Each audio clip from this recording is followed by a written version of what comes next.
ओम शांति। आज 23 अप्रैल 2025 बाबा के महावाक्य हैं, मीठे बच्चे, अब नाटक पूरा होता है, वापस घर जाना है। कलयुग अंत के बाद फिर सतयुग रिपीट होगा।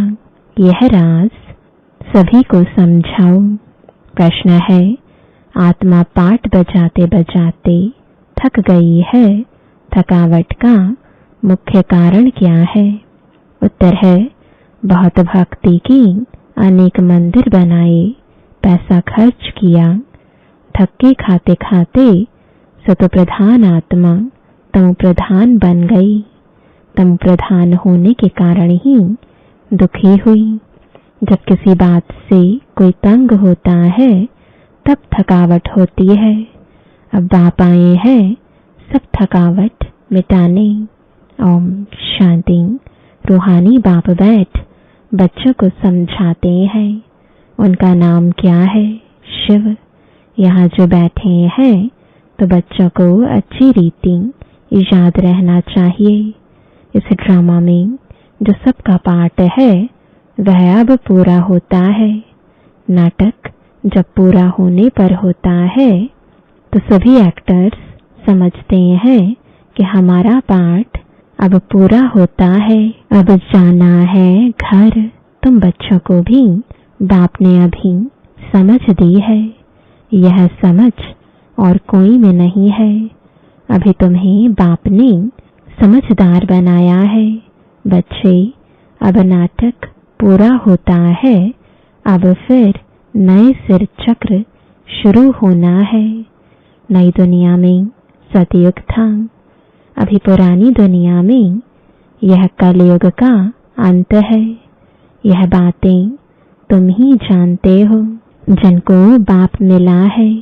नए जो आते हैं तो उनको भी यह समझाना है, अब नाटक पूरा होता है। कलयुग अंत के बाद फिर सतयुग रिपीट होना है। इतने सब जो है उनको वापस जाना है अपने घर। अब नाटक पूरा होता है।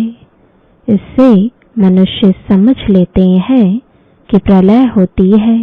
अभी तुम जानते हो पुरानी दुनिया का विनाश कैसे होता है। भारत तो अविनाशी खंड है। बाप भी यहाँ ही आते हैं, बाकी और सब खंड खलास हो जाएंगे। यह ख्यालात और कोई की बुद्धि में आ नहीं सकते। बाप तुम बच्चों को समझाते हैं, अब नाटक पूरा होता है, फिर रिपीट करना है। आगे नाटक का नाम भी तुम्हारी बुद्धि में नहीं था।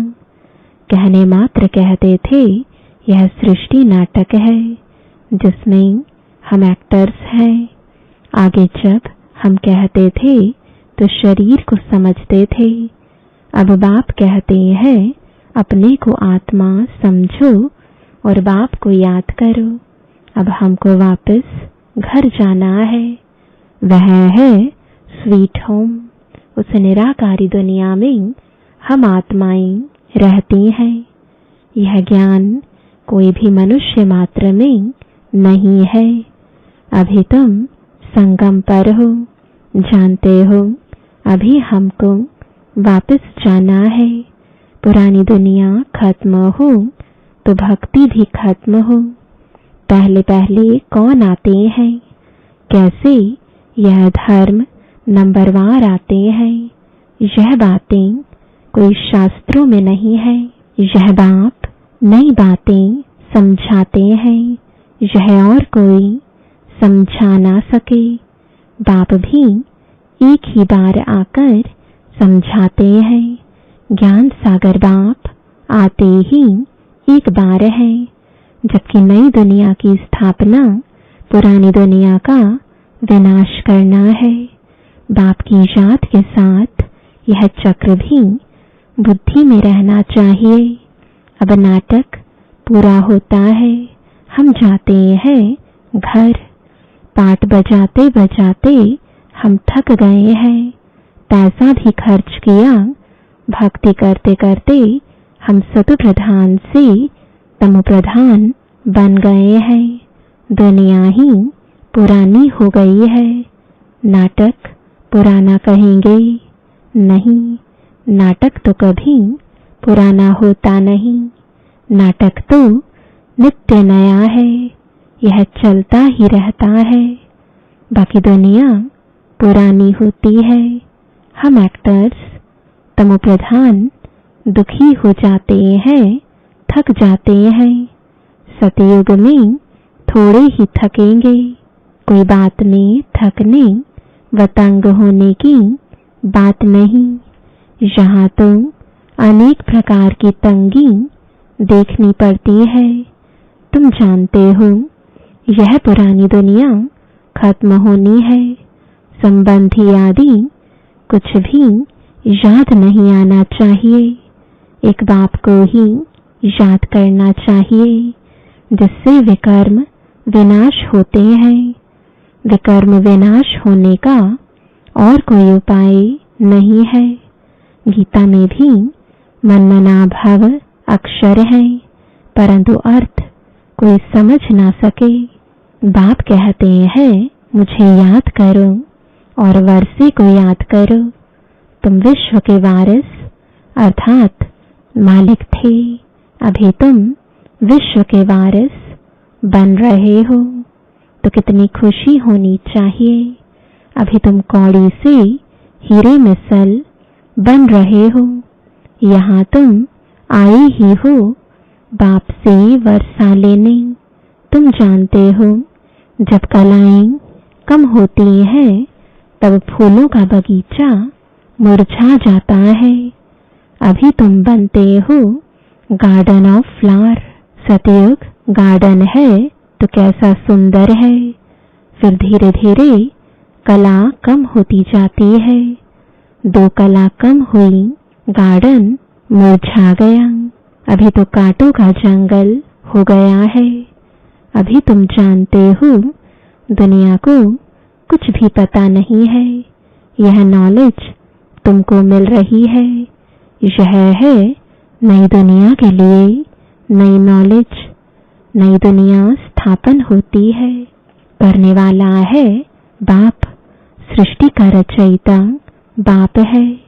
याद भी बाप को ही करते हैं कि आकर हेवन रचो, सुख धाम रचो, तो जरूर दुख धाम का विनाश होगा ना।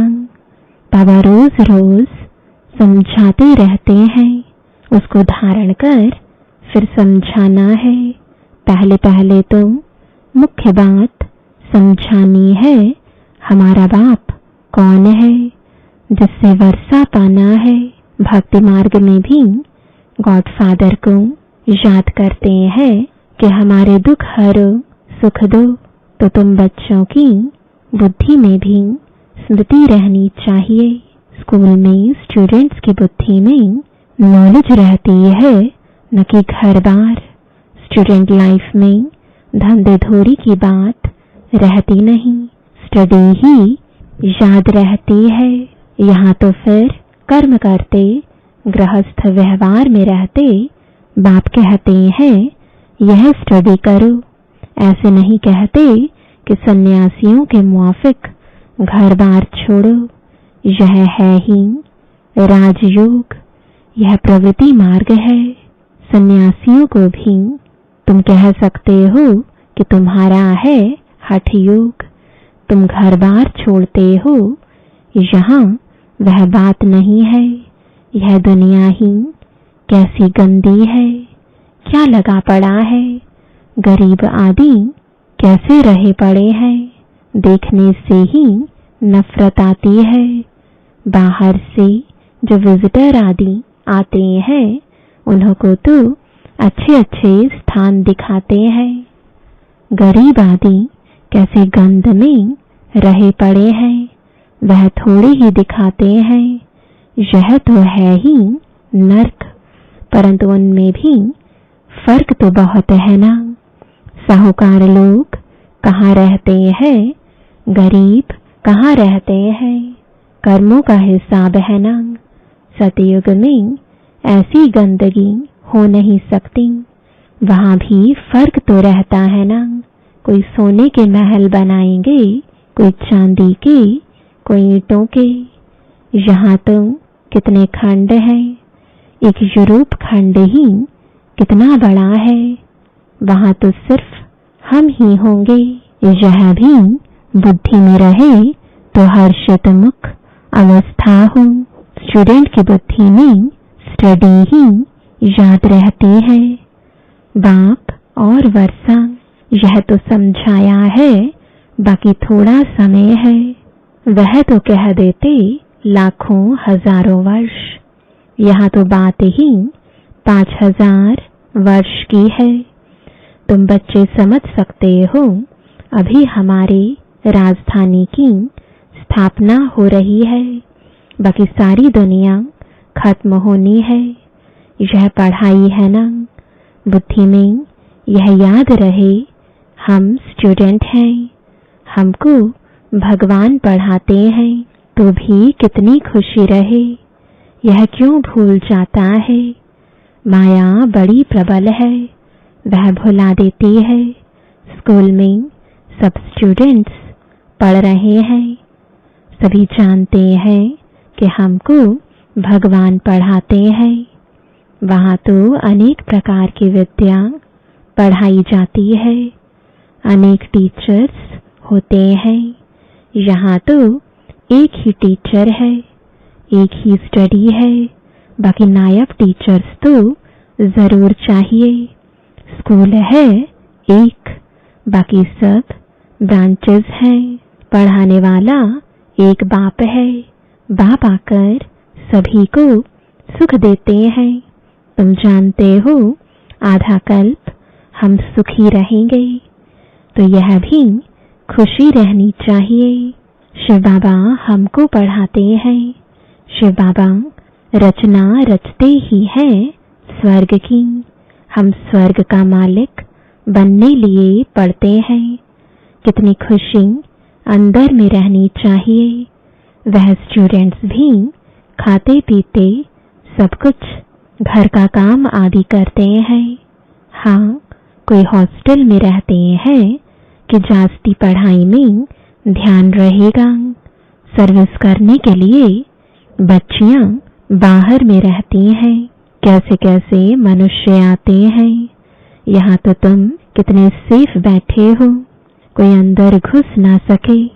यहाँ कोई का संग नहीं, पतित से बात करने की दरकार नहीं। तुमको कोई का मुंह देखने की भी दरकार नहीं है। फिर भी बाहर रहने वाले तीखे चले जाते हैं। कैसा वंडर है। बाहर रहने वाले कितनों को पढ़ाकर आप समान बनाकर और ले आते हैं। बाबा समाचार पूछते हैं, कैसे पेशेंट को ले आए हो। कोई बहुत खराब पेशेंट है तो उनको 7 रोज भट्टी में रखा जाता है। यहाँ कोई भी शूद्र को नहीं ले आना है। यह मधुबन है, जैसे कि तुम ब्राह्मणों का एक गांव। यहाँ बाप तुम बच्चों को बैठ समझाते हैं, विश्व का मालिक बनाते हैं। कोई शूद्र को ले आएंगे तो वह वाइब्रेशन खराब करेगा। तुम बच्चों की चलन भी बहुत रॉयल चाहिए। आगे चल तुमको बहुत साक्षात्कार होते रहेंगे। वहाँ क्या क्या होगा, जानवर भी कैसे अच्छे अच्छे होंगे, सब अच्छी चीजें होंगी।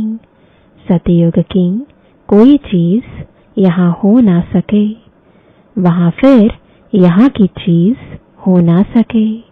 तुम्हारी बुद्धि में है हम स्वर्ग के लिए इम्तिहान पास कर रहे हैं। जितना पढ़ेंगे और फिर पढ़ाएंगे, टीचर बन औरों को रास्ता बताते हैं। सब टीचर्स हैं, सबको टीच करना है। पहले पहले तुम बाप की पहचान दे बतलाना है कि बाप से यह वर्षा मिलता है, गीता बाप ने सुनाई है। यह प्रजापिता ब्रह्मा है तो ब्राह्मण भी यहाँ चाहिए। ब्रह्मा भी शिव बाबा से पढ़ते रहते हैं। तुम अभी पढ़ते हो विष्णुपुरी में जाने के लिए। यह है तुम्हारा अलौकिक घर, लौकिक, पारलौकिक और फिर अलौकिक। नई बात है ना। भक्ति मार्ग में कभी ब्रह्मा को याद नहीं करते। ब्रह्मा बाबा किसको कहने आता नहीं। शिव बाबा को याद करते हैं कि दुख से छुड़ाओ। वह है पारलौकिक बाप, यह फिर है अलौकिक। इनको तुम सूक्ष्म वतन में भी देखते हो, फिर यहाँ भी देखते हो। लौकिक बाप तो यहाँ देखने में आता है, पारलौकिक बाप तो परलोक में ही देख सकते। यह फिर है अलौकिक वंडरफुल बाप। इस अलौकिक बाप को समझने में ही मूंझते हैं। शिव बाबा के लिए तो कहेंगे निराकार है, तुम कहेंगे वह बिंदी है। वह करके अखंड ज्योति व ब्रह्म कह देते हैं।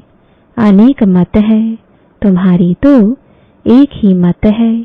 एक द्वारा बाप ने मत देना शुरू की, फिर वृद्धि कितनी होती है।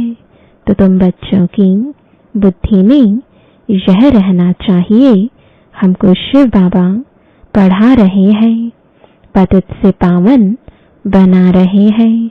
रावण राज्य में जरूर पतित तमो प्रधान बनना ही है। नाम ही है पतित दुनिया। सब दुखी भी है, तब तो बाप को याद करते हैं कि बाबा हमारे दुख दूर कर हमको सुख दो। सब बच्चों का बाप एक ही है, वह तो सबको सुख देंगे ना। नई दुनिया में तो सुख ही सुख है, बाकी सब शांति धाम में रहते हैं। यह बुद्धि में रहना चाहिए। अभी हम जाएंगे शांति धाम। जितना नजदीक आते जाएंगे तो आज की दुनिया क्या है, कल की दुनिया क्या होगी, सब देखते रहेंगे। स्वर्ग की बादशाही नजदीक देखते रहेंगे। तो बच्चों को मुख्य बात समझाते हैं, बुद्धि में यह याद रहे कि हम स्कूल में बैठे हैं। शिव बाबा इस रथ पर सवार हो आए हैं हमको पढ़ाने। यह भागीरथ है। बाप आएंगे भी जरूर एक बार।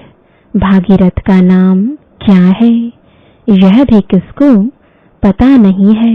यहाँ तुम बच्चे जब बाप के सम्मुख बैठते हो तो बुद्धि में याद रहे कि बाबा आया हुआ है, हमको सृष्टि चक्र का राज बता रहे हैं।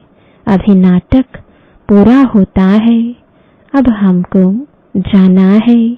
यह बुद्धि में रखना कितना सहज है, परंतु यह भी याद कर नहीं सकते। अभी चक्र पूरा होता है, अब हमको जाना है। फिर नई दुनिया में आकर पाठ बजाना है। फिर हमारे बाद फलाने फलाने आएंगे। तुम जानते हो यह चक्र सारा कैसे फिरता है, दुनिया वृद्धि को कैसे पाती है। नई से पुरानी, फिर पुरानी से नई होती है। विनाश के लिए तैयारियां भी देख रहे हो। नेचुरल कैलेमिटीज भी होनी है। इतने बॉम्ब्स बना कर रखे हैं तो काम में तो आने है ना। बॉम्ब से ही इतना काम होगा जो फिर मनुष्यों की लड़ाई की दरकार नहीं रहेगी। लश्कर को फिर छोड़ते जाएंगे, बॉम्ब्स फेंकते जाएंगे। फिर इतने सब मनुष्य नौकरी से छूट जाएंगे तो भूख मरेंगे ना। यह सब होने का है। फिर सिपाही आदि क्या करेंगे। अर्थक्वेक होती रहेगी, बॉम्ब्स गिरते रहेंगे, एक दो को मारते रहेंगे, खूने नाहिक खेल तो होना है ना। तो यहाँ जब आकर बैठते हो तो इन बातों में रमण करना चाहिए। शांति धाम सुख धाम को याद करते रहो। दिल से पूछो हमको क्या याद पड़ता है। अगर बाप की याद नहीं है तो जरूर बुद्धि कहाँ भटकती है। विकर्म भी विनाश नहीं होंगे, पद भी कम हो जाएगा। अच्छा, बाप की याद नहीं ठहरती तो चक्र का सिमरण करो तो भी खुशी चढ़े, परंतु श्रीमत पर नहीं चलते, सर्विस नहीं करते तो बाप दादा के दिल पर भी नहीं चढ़ सकते। सर्विस नहीं करते तो बहुतों को तंग करते रहते हैं। कोई तो बहुतों को आप समान बनाए और बाप के पास ले आते हैं तो बाबा देखकर खुश होते हैं। अच्छा, मीठे मीठे सिकिलते बच्चों प्रति माता पिता बाप दादा का याद प्यार और गुड मॉर्निंग। रूहानी बाप की रूहानी बच्चों को नमस्ते। रूहानी बच्चों की रूहानी बाप दादा को गुड मॉर्निंग और नमस्ते। धारणा के लिए मुख्य सार है पहला, सदा हर्षित रहने के लिए बुद्धि में पढ़ाई और पढ़ाने वाले बाप की याद रहे। खाते पीते सब काम करते पढ़ाई पर पूरा ध्यान देना है। दूसरा, बाप दादा के दिल पर चढ़ने के लिए श्रीमत पर बहुतों को आप समान बनाने की सर्विस करनी है। किसी को भी तंग नहीं करना है। वरदान है अशरीरीपन के इंजेक्शन द्वारा मन को कंट्रोल करने वाले एकाग्रचित भव। जैसे आजकल अगर कोई कंट्रोल में नहीं आता है, बहुत तंग करता है, उछलता है या पागल हो जाता है तो उनको ऐसा इंजेक्शन लगा देते हैं जो वह शांत हो जाए। ऐसे अगर संकल्प शक्ति आपके कंट्रोल में नहीं आती तो अशरीरीपन का इंजेक्शन लगा दो, फिर संकल्प शक्ति व्यर्थ नहीं उछलेगी, सहज एकाग्रचित हो जाएंगे। लेकिन यदि बुद्धि की लगाम बाप को देकर फिर ले लेते हो तो मन व्यर्थ की मेहनत में डाल देता है। अब व्यर्थ की मेहनत से छूट जाओ। स्लोगन है, अपने पूर्वज स्वरूप को स्मृति में रख सर्वात्माओं पर रहम करो। आज का अव्यक्त इशारा, कंबाइंड रूप की स्मृति से सदा विजयी बनो। जैसे शरीर और आत्मा दोनों कंबाइंड होकर कर्म कर रही है, ऐसे कर्म और योग दोनों कंबाइंड हों।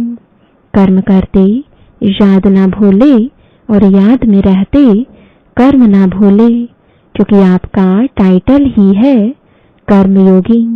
कर्म करते याद में रहने वाले सदा न्यारे और प्यारे होंगे, हल्के होंगे।